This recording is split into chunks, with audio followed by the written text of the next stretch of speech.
हरे कृष्णा। हम में से लाइफ में सबने कभी ना कभी ये क्वेश्चन ज़रूर पूछा है कि क्या भगवान हमारी सुन भी रहे हैं, क्या हमारी प्रेयर्स उन तक पहुंच भी रही है। तो आज की वीडियो में हम ये जानेंगे कि ऐसे कौन से साइंस हैं जिनसे हमें ये पता चलेगा कि भगवान हमारी प्रेयर्स को सुन रहे हैं। तो सबसे पहले शुरू करते हैं। सबसे पहला, अचानक से इनर पीस फील होना, यानी कि जब बहुत प्रॉब्लम चल रही है, इतना स्ट्रेस चल रहा है, मन में इतनी उथल पुथल चल रही है, फिर भी एक टाइम आता है जब मन कहता है कि यार सही होने वाला है, कुछ तो अच्छा होने वाला है, मन में एकदम शांति सी हो जाती है। ये रैंडम नहीं होता है, भगवान ये साइन देते हैं कि हाँ मैं तुम्हारी प्रॉब्लम्स को सुन रहा हूँ और उस पर काम भी कर रहा हूँ। ये भगवान का साइन होता है। आप खुद सोचिए कि अगर किसी का मन इतना अशांत है, इतना उथल पुथल उसमें मची हुई है, तो भगवान उसका सॉल्यूशन कैसे निकालेंगे। सबसे पहले हमें हमारे मन को शांत तो करना पड़ेगा ना, तो भगवान वो ही करते हैं। तो ये अचानक से इनर पीस फील होना ना, ये रैंडम नहीं होता, ये कोई कोइंसिडेंस नहीं होता है, ये एक साइन होता है कि हाँ मैं तुम्हारी प्रेयर सुन रहा हूँ। सेकंड है रिपीटिंग नंबर, जिसे हम एंजल्स नंबर भी कहते हैं। एंजल्स नंबर यानी कि 11 दिखना, 3 दिखना, ये जो रिपीटिंग नंबर होते हैं ना, सेम नंबर, ये बार बार दिखना, बार बार कहीं भी दिख रहे हैं हमें, ये एंजल्स नंबर दिखाई दे, ये सब रैंडम नहीं होता है। ये यूनिवर्स का साइन होता है कि हाँ मैं तुम्हारी प्रेयर्स को सुन रहा हूँ और उस पर काम भी कर रहा हूँ, बस तुम थोड़ा सा धैर्य बना के रखो, तुम्हें आंसर जल्द ही मिलेगा। एंड थर्ड है right people at the right time.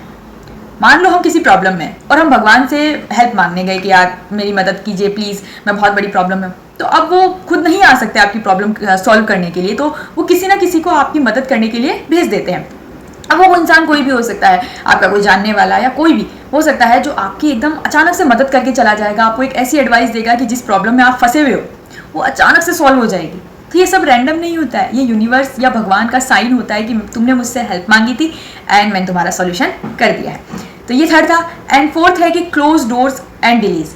कभी कभी आपने लाइफ में देखा है कि हम कुछ मांगते हैं तो ज़रूरी नहीं है कि हर प्रेयर्स का आंसर हाँ हो, ये ज़रूरी नहीं है। कभी कभी भगवान कहते हैं कि अभी नहीं, यानी कि तुम्हारी प्रेयर्स को मैं सुनूंगा, तुम्हारा आंसर भी दूंगा, लेकिन ये सही टाइम नहीं है उनका जवाब देने का।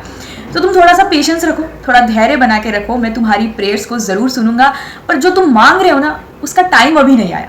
होता है बहुत सारी चीज़ें हम ऐसी मांग लेते हैं समय से पहले ही, पर भगवान बस ये कहते हैं कि थोड़ा सा रुको, थोड़ा सा सब्र करो, मैं तुम्हारी प्रेयर्स को सुनूंगा और तुम्हें वो चीज़ भी दूंगा, बस उसका अभी सही वक्त नहीं आया। सही वक्त आने दो, सब कुछ सही हो जाएगा। तो भगवान से सही वक्त का वेट करते हैं, तो आप भी थोड़ा धैर्य बना के रखिए। एंड जैसे कुछ चीज़ों में डिले होता है या कुछ चीज़ें जब खराब हो जाती है तो हम क्या सोचते हैं कि अरे यार ये तो सब कुछ ही खराब हो गया, अब मैं कैसे क्या इसको सॉल्व करूंगा। लेकिन नहीं, कुछ चीज़ें अगर खराब होती है ना तो उसमें भी कुछ ना कुछ अच्छा ज़रूर छुपा होता है। आपने जैसे वो कहते हैं ना कि गीत को भी आदित्य ट्रेन छूटने के बाद ही मिला था। अगर गीत की ट्रेन नहीं छूटती तो क्या उसे आदित्य मिलता? नहीं मिलता। पर गीत के लिए क्या था कि यार सब कुछ खराब हो गया, मेरी ट्रेन छूट गई, ये वो, लेकिन उसे भी वो चीज़ गलत होने के बाद ही तो मिली थी। आदित्य गीत को ट्रेन छूटने के बाद ही मिला था। तो कुछ चीज़ें लाइफ में जो होता है ना, डिले होना, कुछ खराब हो जाना, तो ये सिर्फ भगवान कहते हैं कि हाँ मैं तुम्हें ना सही रास्ते पर ही ले जा रहा हूँ, बस तुम थोड़ा सा सब्र करो। ये था। एंड फिफ्थ है अचानक से जो सिचुएशन में हम है उसका शिफ्ट हो जाना। कहने का मतलब हम बहुत टाइम से किसी प्रॉब्लम में थे, बहुत स्ट्रेस झेल रहे थे, एंड अचानक से सारी सिचुएशन सॉल्व हो गई, हमें पता भी नहीं चला और वो सिचुएशन सॉल्व हो गई। वो जिस स्ट्रेस में हम थे वो खत्म हो गया, वो प्रॉब्लम सॉल्व हो गई। ऐसे कैसे अचानक से हो गया? कुछ भी अचानक से नहीं होता है, ये सब कुछ एक प्रोसेस के बाद चल रहा होता है। तो भगवान जो है वो अचानक से कुछ नहीं करते, वो एक सारा प्रोसेसिंग चल रहा होता है कि इस टाइम पे ये करना है, इस टाइम पे वो करना है। और आपकी प्रॉब्लम जब सॉल्व होती है तो हमें लगता है कि यार ये तो सब कुछ अचानक हो गया। नहीं, ये एक प्रोसेस चल रही थी बहुत टाइम से, भगवान आपकी सुन रहे थे और वो जो सही वक्त जिसका वेट आप कर रहे थे वो आ गया। भगवान ने कहा कि बस अब सही वक्त आ गया, आज से तुम्हारी प्रॉब्लम्स सॉल्व हो गई और जो तुमने मांगा था वो मैं तुम्हें दे दिया। तो ये कुछ साइंस थे जिससे हमें ये पता चलता है कि भगवान हमारी प्रेयर सुन रहे हैं, यूनिवर्स हमें सुन रहा है, हमें आंसर भी कर रहा है। तो ये कुछ साइंस है। आपको ये वीडियो अगर मीनिंगफुल लगी हो, यूज़फुल लगी हो तो लाइक करें एंड कमेंट में मुझे ज़रूर बताएं कि आपने इन साइंस में से कौन सा फील किया है और कौन सा आपने अपनी लाइफ में फील किया है। ये कमेंट में मुझे ज़रूर बताएं। Thank you. हरे कृष्णा।